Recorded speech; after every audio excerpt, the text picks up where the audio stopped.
Hello everyone, welcome back to our channel. तो आज मैं लेके आई हूँ मूलांक 2 के लिए 15 से लेके 30 जून तक की टैरो रीडिंग। मूलांक 2 यानी कि अगर आप किसी भी मंथ की 2, 11, 20 या 29 को पैदा हो गए हैं तो आप मूलांक 2 से रीडिंग सकते हैं। देख लेते हैं मूलांक 2 के लिए आने वाले 15 दिन यानी कि 15 तारीख से लेके 30 तारीख तक जो जून की है वो कैसे रहने वाली।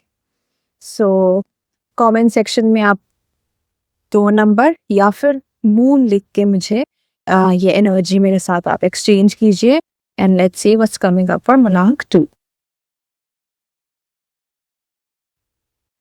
ओके, सो मूलांक 2 मैं आपसे ये कहना चाहूंगी कि जो हमें कार्ड्स आए हैं फिलहाल, that is 5 of wand, 6 of wand, the hangman, the hermit and the 7 of cups. Now the first card which is 5 of wands, ये मुझे इंडिकेट कर रहा है कि इस पीरियड में आपको कुछ कंपटीशन, डिसएग्रीमेंट्स या छोटे मोटे कॉन्फ्लिक्ट्स को फेस करना पड़ सकता है।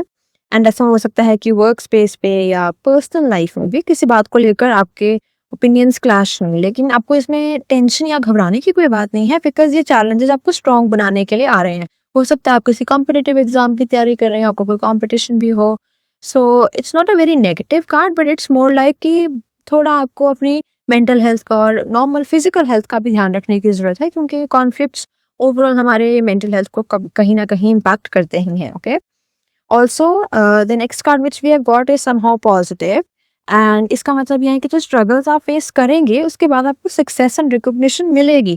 मतलब it's like a person sitting and looking कि मैं कितनी दूर तक आया। ओके, सो इट्स लाइक आपकी मेहनत लोगों के सामने आएगी, आपको अप्रिसिएशन मिलेगी। ओके, एंड ऑल्सो कोई गुड न्यूज या अचीवमेंट भी आपको इस 15 दिन में मिल सकती है।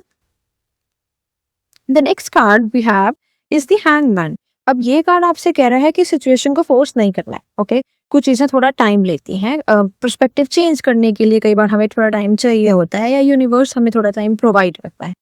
चीजें स्टक लग सकती हैं, स्लो लग सकती हैं, एक ही पोजीशन में लग सकती हैं, लेकिन this is very important. Okay, so हो सकता है कि किसी मैटर में आपको डिले फील हो, लेकिन ये डिले आपके लिए बेनिफिशियल ही है। ये बेनिफिशियल है, ये प्रूव करेगा later on. So overall I would say कि इस टाइम में ये इंट्रोस्पेक्शन का टाइम है कि अब आप बैठो और बैठ के, मतलब आप already you have given the competition, you have won the competition, now sit down and see कि क्या किसी चेंजेस की जरूरत है, और सीखने की जरूरत है, क्या कोई चेंजेस लाने की जरूरत है, अभी तक मैंने क्या किया है, क्या क्या चीजों से मुझे बचने की, या कैसी कैसी चीजें मैंने सीखी हैं। So it's a time of introspection कि एक जगह पे बैठ के आप देखिए, this man is in the hanged and stuck position but he is enlightened, he is rethinking. ठीक है, तो ये एक अच्छा टाइम है। इस टाइम पे आप मेडिटेशन वगैरह कीजिए जब भी आपको लगे कि सब कुछ डिले हो रहा है, that will give you more clarity. Now the hermit card is like a self reflection, तो यहाँ पे आप ऑलरेडी काफी एनालिटिक्स कर चुके हैं। सो इस कार्ड में मैं आपसे ये कहूंगी कि ये इनर विजडम का कार्ड है। इस समय में आपको अंदर की आवाज सुनने की जरूरत है अपनी, और किसी की एडवाइस फॉलो करने के बजाय आपने अपने इंट्यूशन को फॉलो करना है। हो सकता है बल्कि लोग आपसे एडवाइस ले रहे हैं। ओके, सो इसमें भी मैं ये कहूँगी कि मेडिटेशन, स्पिरिचुअलिटी और सेल्फ डेवलपमेंट में इंटरेस्ट आपका जो थोड़ा बड़ा हुआ भी आपको दिख सकता है।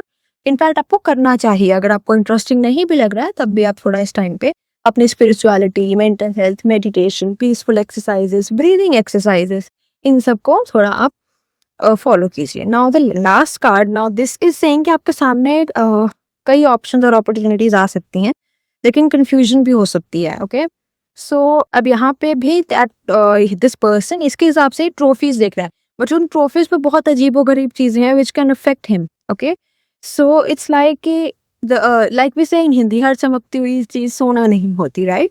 सो इसलिए कोई भी बड़ा डिसीजन लेने से पहले आप फैक्ट्स को ध्यान से चेक करो। इमोशंस में आकर आप डिसीजन इस टाइम पे मत लो। Okay, also I would say कि थोड़ी manipulative, I got the 7। So so it's like कि मैनिपुलेटिव लोगों से आप थोड़ा दूरी बना के रखिए। हो सकता है कि आप किसी पे ओवर ट्रस्ट कर लो, थोड़ा ओवर गिव कर लो कुछ सिचुएशन को, आप किसी अलग तरीके, या हो सकता है वो कुछ और निकले अंदर से। ठीक है, so this is the time जहां आपको सोलली अपनी डिसीजन खुद लेनी है, लेकिन बिल्कुल भी इमोशनल होकर नहीं, प्रैक्टिकल होकर अपने इंट्रोस्पेक्शन करके अच्छे से फिर डिसाइड करना है। सो ओवरऑल जो मैं आपसे कहूंगी कि 15 जून से जो 30 जून तक का जो टाइम पीरियड है आपके लिए, वो थोड़ा चैलेंजिंग आपको लग सकता है, बट उसके बाद सक्सेस और रिकॉग्निशन बहुत स्ट्रांग है। Okay, so you need to keep patience, अपने इंट्यूशन पे आपको ट्रस्ट करना है, कंफ्यूजन के बीच में भी आपने सही डिसीजन लेने की कोशिश करिए। अगर आपको ये वीडियो पसंद आई हो तो प्लीज़ वीडियो को लाइक करें, शेयर करें एंड सब्सक्राइब करें एंड कमेंट में 2 नंबर या फिर मून लिख के भेजिए टू शेयर दिस एनर्जी, ताकि आपको थोड़ी और एनलाइटनमेंट मिल सके। So take care, bye bye.